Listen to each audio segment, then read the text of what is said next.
In some Sufi circles, it is said that man's heart is like the ground, and each man plants in it what he will. But until he goes and embarks upon his life, he doesn't know whether what he's planted is a fruit or a poison. So it's a message to be very conscious about what we're planting in our heart, because when it comes to life and what we experience in life, there's really no more fertile ground for what comes about. So what are we planting would beg the question. And in the spirit of that Sufi saying, we're going to kind of have a very secular Christmas this month. And so we're going to be looking at topics like Santa Claus, and we're going to be exploring today a little bit that character Scrooge in A Christmas Carol in Dickens' classic. So I love some of the portraits that Dickens gives us of Scrooge. He says, to edge his way along the crowded paths of life, warning all human sympathy to keep its distance. This is me at the grocery store, you know? And I love Scrooge as a character because he isn't quite a hero, but he isn't quite a villain either. To me, he's really greatly human. And I think we make a mistake in our society when we kind of make Scrooge a Grinch, when we make him too bad. It's kind of the mistake that I feel that we make by making some people too good. Like when we make Jesus born a virgin, I think that could be the worst possible thing we ever did to his message, because it made him immediately unlike us. We don't get to be like him now. Or when they made Mother Teresa a saint, I'm sure she deserved the honoring, but it means that we can't be like her unless we start performing miracles, right? And in the same way, we tend sometimes, I think, to make Scrooge so bad that we can't quite see that maybe we're a lot much more like him than we care to believe. Do we have any Scrooges in the audience? There's a lot of us that have what we might call the Scrooge syndrome. And we'll talk about it a little bit later, but there's a reason why the Scrooge syndrome comes up quite a bit in this particular time of year, the holiday season. So how can we know if we're suffering from such a thing? You know, did you curse the first store that you thought was playing Christmas music too early? Did you say to yourself, I'd rather be doing anything than pulling out these dusty decorations right now? Are you trying to focus on as much as you can on finding out what people want for Christmas as opposed to thinking about what you actually want to give them? So you have no idea what it is that you want for Christmas and don't really care either. Any other ones out there? How do you know you're a Scrooge? Yes. Oh, you're a Scrooge. We should have made that the affirmation. I am a Scrooge. Well, a humbug life, just the way that it is. Anybody else? How do you know if you're in the Scrooge syndrome? Judy. It comes before the money. It comes before the money. Okay. A Merry Christmas, Uncle. God save you, cried a cheerful voice. It was the voice of Scrooge's nephew. Bah, said Scrooge, humbug. Christmas a humbug, Uncle? Said Scrooge's nephew. You don't mean that, I'm sure. I do, said Scrooge. Merry Christmas. What right have you to be merry? What reason have you to be merry? You're poor enough. Come then, returned the nephew gaily. What right have you to be dismal? What reason have you to be morose? You're rich enough. So when you're a Scrooge, you ask questions like, why should I be happy? What right do you have to be happy? Look at your life. What right does anyone have to be merry, to be happy? Have you seen the news?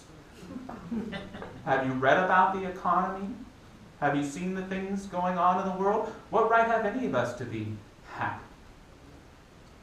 The person celebrating life asks the question, what right do I have to be unhappy?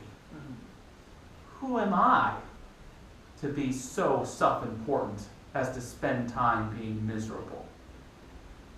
There's breath in my lungs, a world around me, enchantment, and the miracle of life in my own being, what right have I to be dismal? It's a big shift, right, from the Scrooge to the part of ourselves that may recognize no matter how difficult or challenging things may be in life, the fact of life itself is the gift of merriness, is the gift of happiness, is the miracle of life itself. And what we choose to live from can indeed show up in the fruits that we bear in our lives. So Scrooge to me isn't just a character, he's a statement on our own humanity. And in truth, for Dickens, he wasn't even a fictional character, he was Dickens' father to Dickens.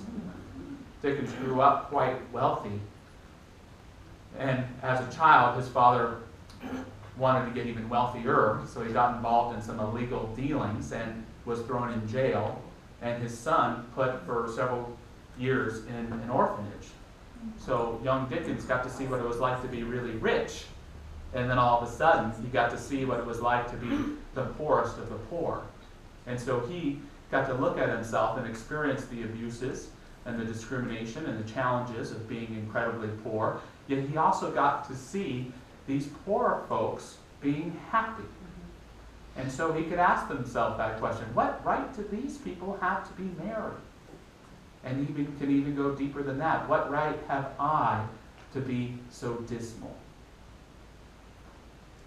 And so Scrooge, and not to give away the ending,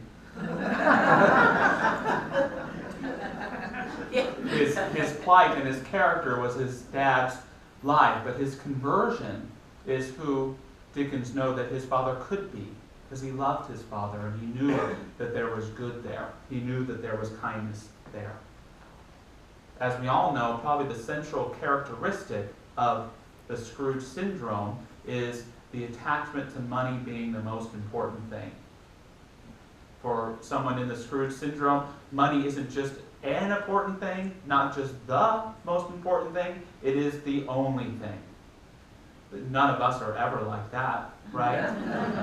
I feel the need to check my bank account balance so I can see where my self-esteem is today. You know what I mean? So we can fall away from that. And what do we sacrifice in the attempt to save, in the attempt to continue to grow rich? Is we can sacrifice time to love, time to rest, time to be in nature. We start sacrificing these things in order to try and build up that sense of self-worth that we attach to something like money, which can work for a while until it goes away, right? Or until there's a challenge there. For me, one of the ways that I've always been able to check in with myself about how much I'm valuing money in my life is just going back to Jesus' famous parable of the laborers in the vineyard, where a guy hires a laborer to help him in the morning, and then each hour he goes back and he hires another laborer all throughout the day. And at the end of the day, the person who he hired last lines up first, and the person he hired first lines up last, and he pays them all the same amount of money. And the person at the end of the line is pissed. It's unfair, right? But the viewpoint of the story that we're challenged to see is if you're seeing it as unfair, you're seeing money as the most important aspect of the story. That's the most important part, is getting paid. Jesus wasn't a socialist, otherwise he would have taught that the work was the most important part of the story. He didn't mean that either. What he meant was that it's the people that are the most important part in the story. And it is the wisest man that is willing to go last, because his greatest concern is that the person around him are able to go first, are able to go ahead. And so we have a statement not only on the nature of the divine, but the nature of living from a place of heart and of care for our fellow man and woman around us. Another great symptom of the Scrooge syndrome is a denial of life, a denial of simply being alive. What is Scrooge's biggest hurdle? It's often just simply recognizing that there's such thing as a past and a future. He's forgotten all about it because he's in denial of it being there in the first place. "Don't be cross, uncle," said the nephew. "What else can I be?" returned the uncle, "when I live in such a world of fools as this? Merry Christmas? Out upon Merry Christmas! What's Christmas time to you but a time for paying bills without money, a time for finding yourself a year older but not an hour richer, If I could work my will, every idiot who goes about with Merry Christmas on his lips should be boiled with his own pudding and buried with a stake of holly through his heart. So you got to admire his creativity a little bit. I've been there before. But why is Christmas time the hardest time for Scrooge? It's because Christmas time, holiday time, is the time where our past returns to us. It's sacred time. It's a time in my life, I don't know about you, where normal tick-tock time seems to cease to exist. And reconnect with primordial time, the time of my parents, the time of their parents, the time of their parents, a time that has always been, that returns to us, just like a ghost might, to call us, to remind us who we are. A ghost that can cause us to feel haunted, to be scared, to try and hide away, like for Scrooge, or a ghost that reminds us that we too are mortal beings, that this time is a precious time. It is to be cherished and celebrated, and at some point, the past is always retrievable when we are able to give our consciousness to the spirit that can be, when we give into the holiday or the Christmas spirit. Uncle pleaded the nephew. Nephew, returned the uncle sternly, keep Christmas in your own way and let me keep it in mine. Keep it, repeated Scrooge's nephew, but you don't keep it. Leave me alone then, said Scrooge. Much good may it do you, much good has it ever done you. There are many things from which I might have derived good, but which I have not profited, I dare say, returned the nephew. If anything belonging to it can be apart from that, as a good time, a kind, forgiving, charitable, pleasant time, the only time I know of in the long calendar of the year, when men and women seem by one consent to open their shut-up hearts freely and to think of people below them as if they really were fellow passengers to the grave, and not another race of creatures bound on other journeys. And there, uncle, though it has never put a scrap of gold or silver in my pocket, I believe that it has done me good and will do me good. And I say, God bless it. A lot of us coming into the holiday time, it's the most difficult time of our year because of what we've lost or because of the good that we've had that may not seem that appears there in the same way. We have to, in a sense, give in to the ghost, give in to the precious, give in to the sacred, recognizing that it's always there, and now is the time if we're courageous enough to remember it, to honor it, to ritualize it. But it takes not just a belief in sacred time, but it takes stepping beyond our own rational way of thinking at times too. And that's a third symptom of the Scrooge syndrome, is a belief in unconditional rationality. Unconditional logic. The only way you can know anything is through sense, strong sense. There's no room for enchantment, no room for magic, no room for a holiday spirit, no room for anything divine. I had a friend of mine sit down with me a couple weeks ago, and she shared with me that she sat her son down to explain to him that there is no Santa Claus. Always a tough conversation, isn't it? And she said that she was regretting it just a little bit after the words got out of her mouth because she wasn't quite sure. What if I'm wrong? What if the child's right? What if there is a Santa Claus? There's an author and comedian named Eric Kaplan who just has a new book that hit the presses called Does Santa Exist? A Philosophical Investigation. And he tells his own story of his own son being disinvited from another child's birthday party because the mother knew that his child didn't believe in Santa Claus, and knowing that her son did, and where they were going to for his birthday was the zoo, that they would be seeing reindeer. And one boy might turn to the other and says, Santa Claus isn't real, it's just your parents. And she didn't want that to happen. And Kaplan was struggling. He said, why would she give up a real relationship for a fictional relationship? And so he got in it. There's either two reasons. Either one, we parents who tell our kids they're Santa Claus, either A, we're lying, we're liars, or B, we're crazy. That there's part of us that believes in it too, and if we're only using the tools of rationality, those are really the only steps that we're really left with. But as Kaplan begins to go on and into this investigation, he begins to realize that Santa Claus is more even than just a metaphor. He is the symbol of the coming Christmas presence itself.